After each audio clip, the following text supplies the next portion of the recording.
Assalamu alaikum wa rahmatullahi wa barakatuh. Com você, Sheikh Rodrigo, aqui do Centro Islâmico do Paraná, na cidade de Curitiba. Mais um programa semanal de perguntas e respostas e termos islâmicos variados. As perguntas que nossos amigos acompanham as atividades aqui do Centro Islâmico do Paraná enviam para nós. Nós juntamos elas, fazemos uma seleção e respondemos toda semana. Vamos para a primeira pergunta? Tá ok. A primeira pergunta, o nosso irmão, ele pergunta o seguinte: Sheikh, por acaso o Satanás, o vulgo diabo, vulgo capeta, ou Lúcifer, ou Sheitano, Satanás, por acaso o Satanás ele era um anjo? A pergunta do nosso amigo é: o Satanás ele era anjo?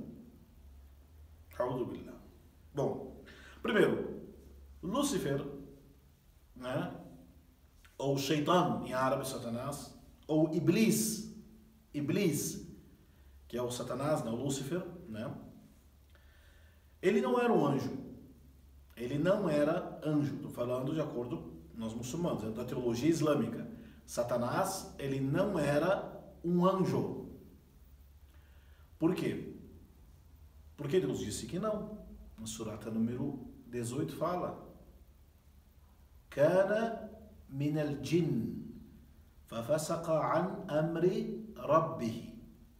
Que o Satanás, o Lúcifer, o Iblis, ele era um jinn, porém ele saiu da obediência de seu Senhor. Então, se ele não era um anjo, o que ele era? Vamos voltar bem do começo.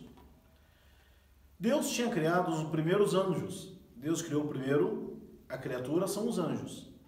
Os anjos foram criados de luz. Os anjos foram criados de luz. Depois Deus criou os jinn, que é traduzido como gênio. O gênio da lâmpada, que virou até uma fábula, né?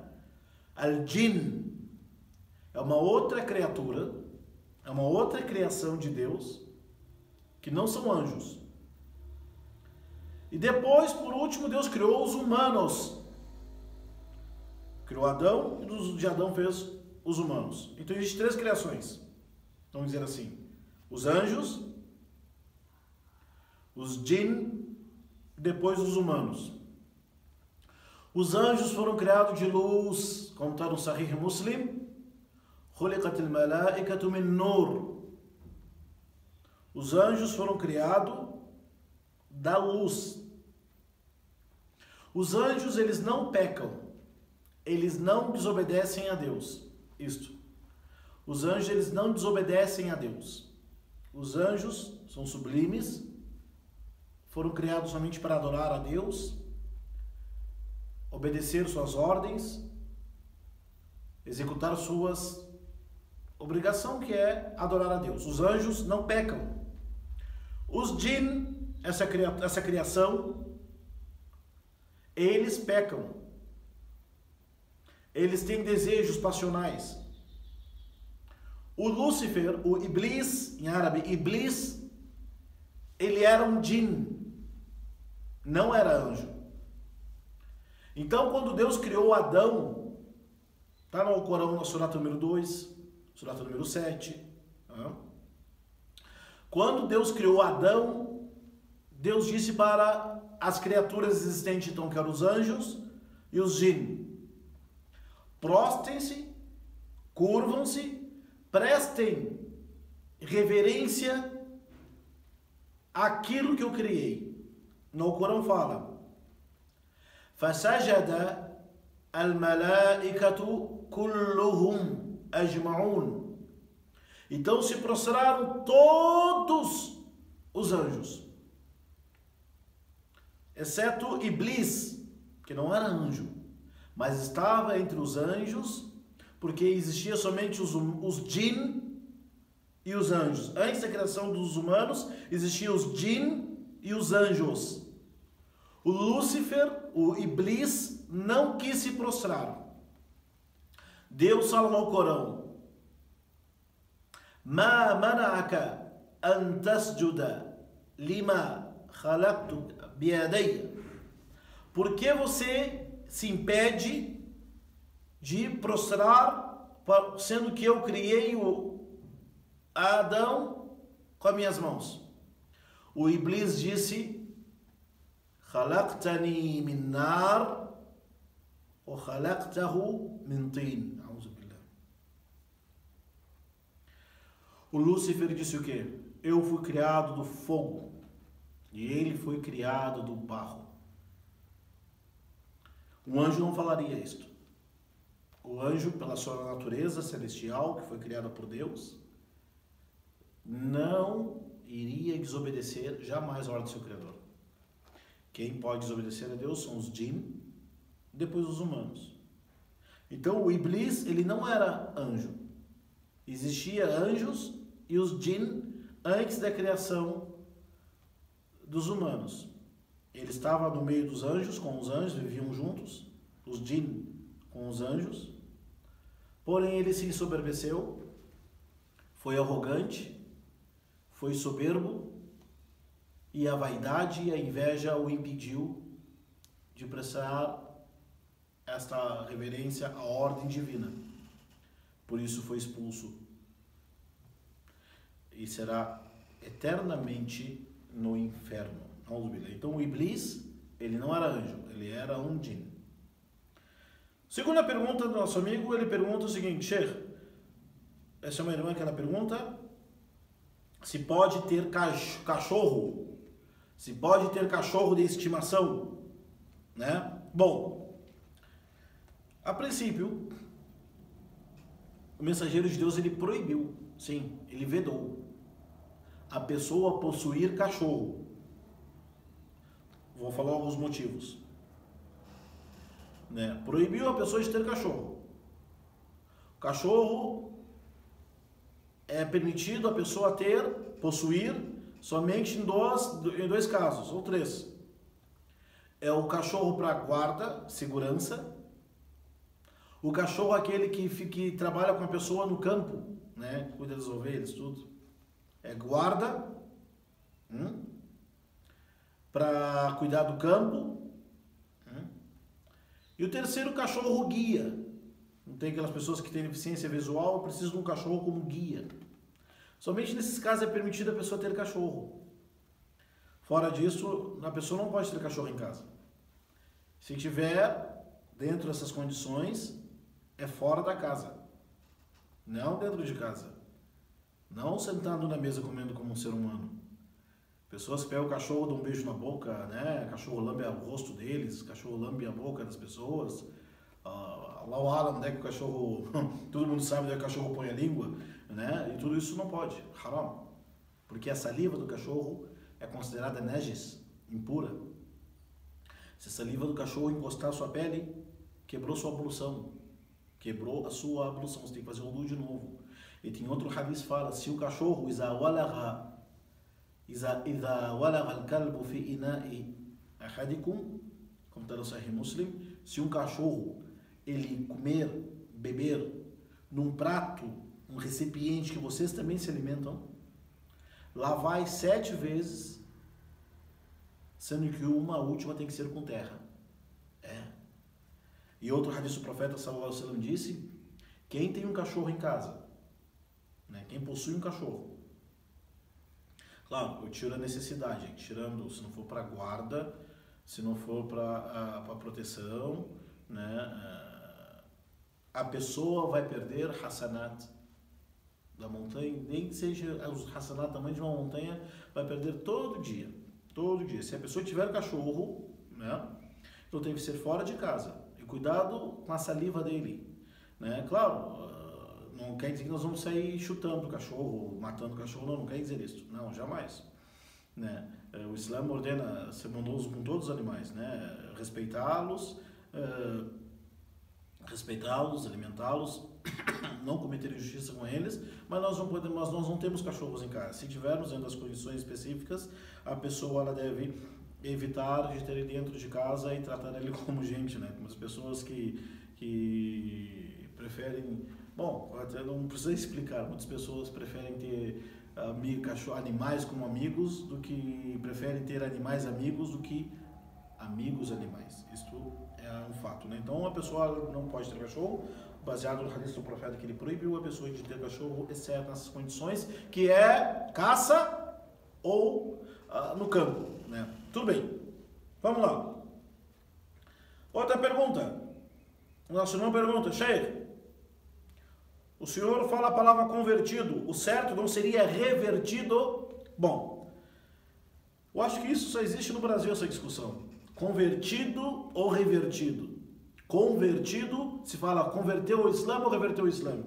Bom, claro que na prática não representa muita diferença. Mas linguisticamente, se tem a ideia de convertido, porque conversão é algo que vem externo, é uma força externa, né? Não se fala, por exemplo, que os indígenas aqui no Brasil, eles se reverteram ao cristianismo. Eles foram convertidos. Isto. Então, talvez uma visão assim antropológica, né? Sociológica, não sei. A palavra revertido significa que a pessoa fez esse processo de conversão, porém não de uma forma externa, não foi alguém que te obrigou, te coagiu, te forçou a mudar de religião, mas foi um trabalho interior, uma decisão sua. Então, baseado nisso que a pessoa torna a palavra revertido e não convertido, né? Porém, na realidade, meus irmãos, não há por que ter diferença. Essa diferença é linguística, né? Essa diferença entre convertido e revertido é uma questão idiomática, linguística, e não representa em nada na aplicação e na prática da religião islâmica. O importante não é convertido e revertido. Se a pessoa aceitou o Islã no coração, que siga de verdade. Bom, vamos lá. Esse nosso irmão pergunta, nosso irmão de São Paulo. Pessoal de São Paulo. Salve São Paulo. Nossos grandes irmãos da capital. Capital paulista, São Paulo. Terra da garoa. Né? Mandou perguntar se pode tomar cerveja sem álcool. Se pode tomar cerveja sem álcool. Bom, o que é haram é ter álcool. Se tiver álcool, uma gota de álcool, é haram. Né? Agora eu lhe pergunto, meu amigo em São Paulo, não vai fazer igual algumas pessoas fazem. Vai lá na esquina, lá perto na Barão do Ladardo, tem uma esquina ali, tem um barzinho na esquina ali, né? Chamado Esquina do Pecado. Né? O pessoal põe as mesinhas ali e fica tomando bebida alcoólica, cerveja, tudo de haram ali. Não vai a pessoa sentar ali na esquina da mesquita, com o que mais? Tomando uma cerveja sem álcool, na frente de todo mundo. Não, aí não.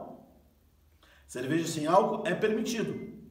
Mas eu me pergunto e nos perguntamos, qual a necessidade de um muçulmano normal querer tomar cerveja sem álcool? Que vício é esse?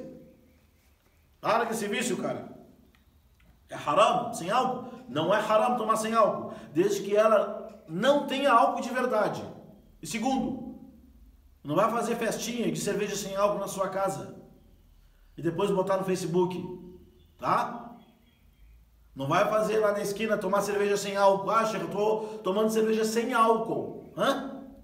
Cerveja sem álcool na esquina, com todo mundo tomando álcool? Aí é haram. Não por causa da cerveja, mas por causa da exposição da situação. Então cerveja sem álcool, se não tiver nada, zero álcool, pode. Mas convém tomar? Convém um muçulmano tomar? Subhanallah. Subhanallah. Tem suco de laranja, suco de caju, suco de uva, tem água mineral, água com gás, água sem gás, tem que mais, coca, pep, tem tudo pra... Não, mas o cara, eu preciso tomar uma cerveja sem álcool. É haram alek. Calma, foi. Larga esse vício, né? Mas se ele tomou haram, não, mas evita, né? Não necessita disso. Bom, vamos lá. Outra pergunta do nosso irmão Sheikh. Como que eu faço para juntar as orações quando estou em viagem? Como eu faço para juntar as orações quando estou em viagem? Bom, primeiro, Sharia, a legislação islâmica, ela é um sistema completo de vida, que engloba desde a prática de como fazer as orações, até a questão de transições comerciais, tá? Quando a pessoa está em viagem, ela pode juntar as orações, por exemplo, a oração no meio-dia e a oração da tarde, que nós chamamos em árabe Salat al-Dhuhr ou Salat al-Asr. Essas duas orações, que tem 4 rak'a cada uma, você pode rezar o Dhuhr, 2 rak'a, sim, diminui e junta. Na viagem somente, tá? Diminui e junta. Quando que pode? Quando está em viagem. Como que faz? A oração tem 4 rak'a, você faz 2. Por exemplo, agora, 3 horas da tarde, estou em viagem e não rezei o Dhuhr. Então, você reza agora o Dhuhr, 2, tá? Faz salam aleikum, levanta, faz o Iqama e reza o Asr adiantado. Você pode adiantar o Asr por horário do meio-dia, ou atrasar o meio-dia por horário do Asr e pode juntar. Qual é o melhor? O que você acha que é o mais fácil para você? E a oração do Maghrib e do Isha, o Maghrib continua 3. Você pode atrasar o Maghrib por horário do Isha, daí o Isha você reza 2. Tá? As orações que são 4 rak'a, você reza 2. O Fajr, que é 2, continua 2. O Maghrib, que é 3, continua 3. Você só pode então juntar o Zuhr com o Asr, atrasando o Dhuhr, rezando junto com o Asr, ou adiantando o Asr com o Dhuhr. Ou o Maghrib com o Isha com o Maghrib. As que são 4, reza 2. E o Fajr não tem como juntar com outra oração. Reza no horário 2 rak'a também. Vale quanto isso enquanto você estiver em viagem, está valendo. Ok? Repito. Oração no meio-dia, 4 do Zuhr e 4 do Asr, você pode juntar.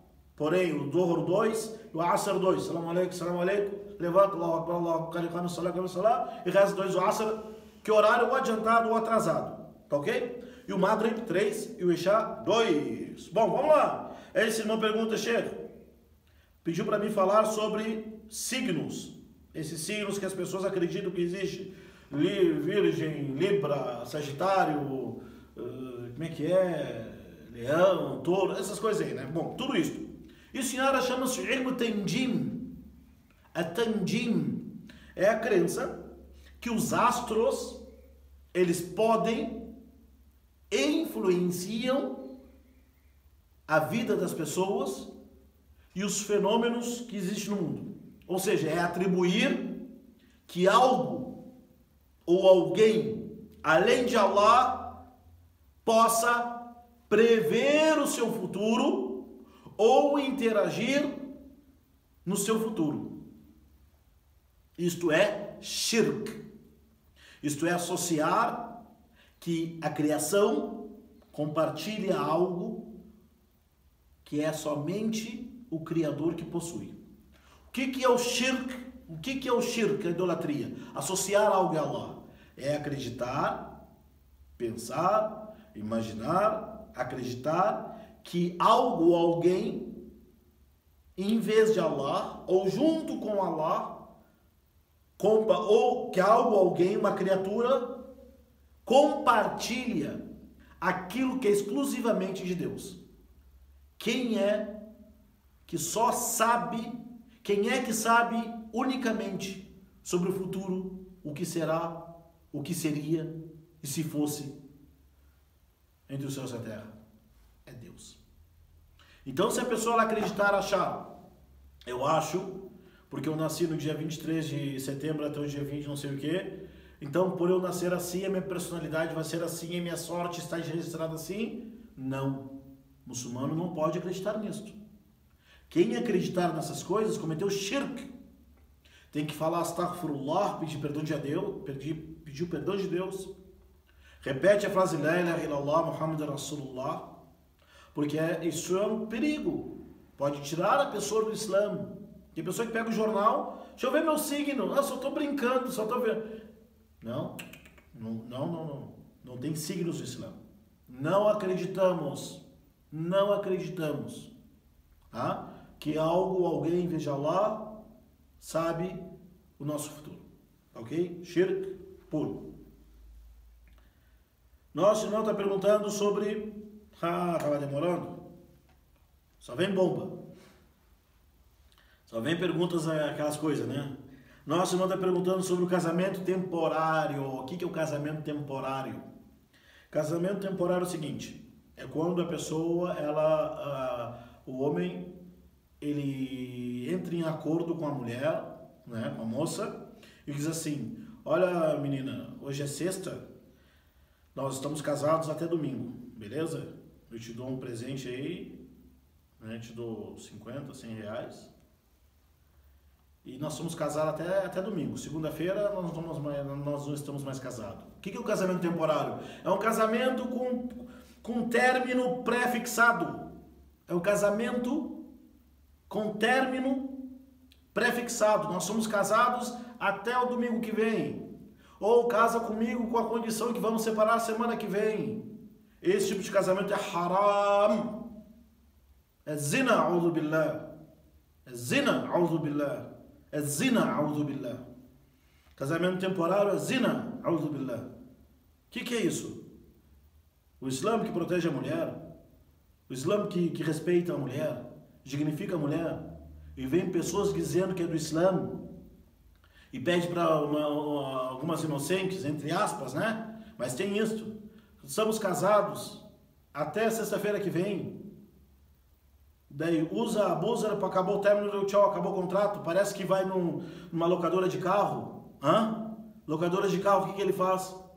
Registra seus dados lá, paga adiantado, depois tem que devolver o carro. É isto? Auzu billah, haram. É uma indecência. Só faz esse casamento temporário quem não tem vergonha, quem não tem religião, ou quem é filho de casamento temporário. Auzu billah. Allah. No Islã não existe isso, casamento temporário. O profeta sallallahu alaihi wasallam, ele proibiu na batalha de Khaybar. Era um tipo de casamento comum entre os árabes, na época da revelação.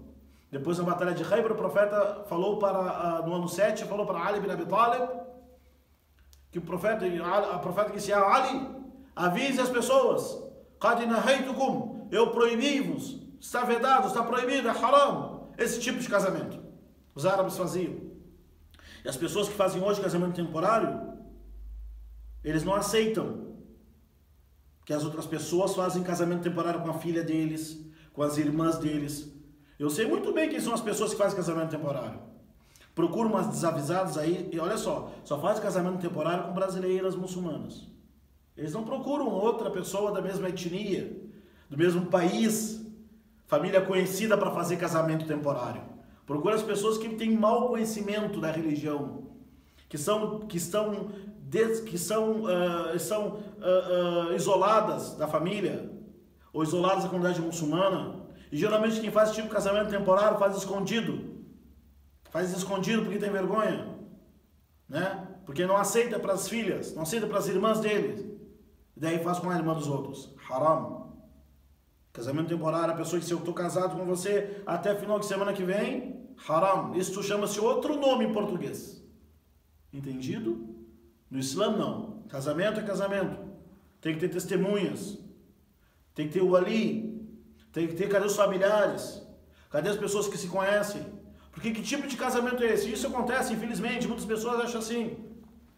Conhece um cidadão pela internet, daí vão na mesquita, procura o sheikh, sheikh, eu não quero fazer haram. Opa, que legal, não quer fazer haram, que bom, continue assim. Daí, não conhece a pessoa, o homem não conhece ela, não conhece, ninguém se conhece. Que isso, gente? Casamento isso? Casamento? Você tem outro nome. Então, tome cuidado. Casamento temporário não é coisa de gente decente fazer. Ok? Bom, vamos lá para as nossas perguntas.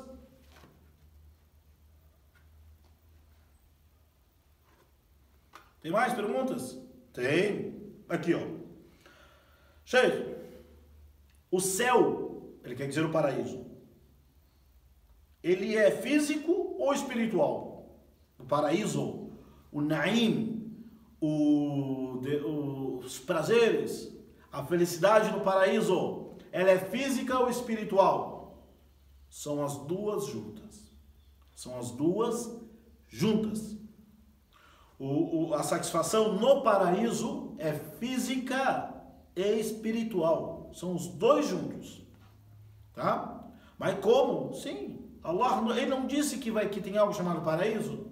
Sim. Então ele disse que o prazer é físico, a satisfação, a felicidade é física e espiritual. Não é? Então no Jannah, النعيم في الجنة نعيم الجنة هو نعيم حقيقي معنوي والحسي. É uma satisfação, é uma felicidade plena, completa, perfeita, fisicamente, espiritualmente. Claro que nosso corpo não será esse corpo. Nosso corpo não será esse tipo de corpo. Vai ser um outro tipo de corpo, com a mesma alma, num outro lugar, que Deus nos faça todo mundo entrar no paraíso. Tudo bem? Se a pessoa pergunta assim, Sheikh, quando alguém se converte, ela tem que fazer, existe um tipo de batismo? Existe um tipo de batismo no Islã? Olha, não existe um tipo de batismo, porque o batismo, a origem do batismo, né? Nós estamos aqui na cultura cristã judaica. Tem o batismo católico, diferente do batismo pentecostal ou evangélico, não é? Mas o que presume o batismo, né? Que é através do banho, da água, né? A pessoa estará redimindo os pecados que ele nasceu com, o ser humano nasceu com pecado. O ser humano nasceu com pecado, por isso que tem o batismo. Então ele é perdoado, né? Algo assim dentro da teologia. Não, no Islã não, porque nós acreditamos que nenhum ser, nenhum homem, nenhuma mulher nasceram do pecado e nem carregando o pecado original. Isso tem a ver com o pecado original. No Islã, o ser humano não nasce com o pecado original. Não nasce com o pecado original. Depois que ele atinge a puberdade, depois que ele fica entendido da sua vida, das suas responsabilidades, e aí ele começa a pecar, daí é outro assunto. É outro assunto. Então não existe um tipo de batismo no Islã. A pessoa faz o testemunho de fé e já é muçulmano, já começa a aprender como reza e como jejua. E a última pergunta, vamos terminar. Penúltima. Sheikh, e os povos que moram lá no Acre, na Amazônia, né, que não conheceram nada sobre o Islã, o que será deles? Bom, primeiro, esse povo é chamado Ahlul Fatra. É um povo que nenhum mensageiro chegou até eles, apesar do que Deus fala no Surah número 35, وَإِن مِّنْ أُمَّةٍ إِلَّا خَلَا فِيهَا نَذِيرٌ. Não há nenhuma nação sem que Allah não tenha deixado um admoestador. Esse admoestador pode ser um profeta, pode ser um mensageiro, pode ser pregadores da verdade, pode ser edificadores do Islã. Então, mas para que... E no outro versículo fala وَمَا كُنَّا مُعَذِّبِينَ حَتَّى نَبْعَثَ رَسُولًا. E nós, jamais, Deus fala no Corão, Surah 17, jamais iremos castigar um povo, né, sem ter antes enviado para eles as evidências, ou mensageiros. Então Deus jamais, Deus é o mais justo dos justos, Deus jamais irá condenar alguém, muito menos uma nação, sem antes ter enviado mensageiros, admoestadores para mostrar a verdade, porque isto é o que se espera da justiça, isto é que nós acreditamos na justiça divina. Então esses povos que não souberam nada do Islã, Allahu a'lamu bihalihim. Somente Deus sabe deles, tá ok? E a última pergunta, agora sim, Sheikh, diante das acusações que as pessoas xingam e ofendem o Islã e os muçulmanos na internet, como que nós vamos rebatê-los, Sheikh? Bom, primeira coisa, dependendo de quem ofende, não precisa nem rebater. Fica essa minha mensagem para todo mundo. Não perca tempo rebatendo a falsidade das pessoas. Não perca tempo rebatendo a falsidade. A falsidade é igual à escuridão. O que precisa para as pessoas enxergarem? É só acender a luz. Acendeu a luz, todo mundo consegue enxergar. Então se ocupe para mostrar o que é o Islã. Porque olha o que fizeram com o profeta Moisés. Olha o que fizeram com Abraão. Olha o que fizeram com o profeta Jonas. Olha o que fizeram com os outros profetas, Noé, profeta Muhammad, sallallahu alaihi wasallam, todos os profetas, que a paz seja sobre todos eles. Olha o que todos os profetas passaram. Olha o que todos eles passaram. Por acaso, seremos deixados em paz? Só porque dizemos cremos? Não, jamais, querido. Não. Portanto, geralmente essas pessoas que ficam criando inverdades, mentiras, ou você mostra para eles a melhor forma que o Islã não é isso que eles pregam, e você não é encarregado por Deus, Deus não te encarregou para convencer ninguém. Então, meu conselho se ocupe em mostrar a verdade, porque a falsidade ela vai embora. É só acender a luz que a escuridão vai embora. Bom, eu encerro hoje mais essa série de perguntas e respostas e temas islâmicos aqui na Mussara da Santa Felicidade, Centro Islâmico do Paraná, nessa tarde, nessa noite, que não está tão fria, né? Aqui de Curitiba. Agradeço a todos e assalamu alaikum wa rahmatullahi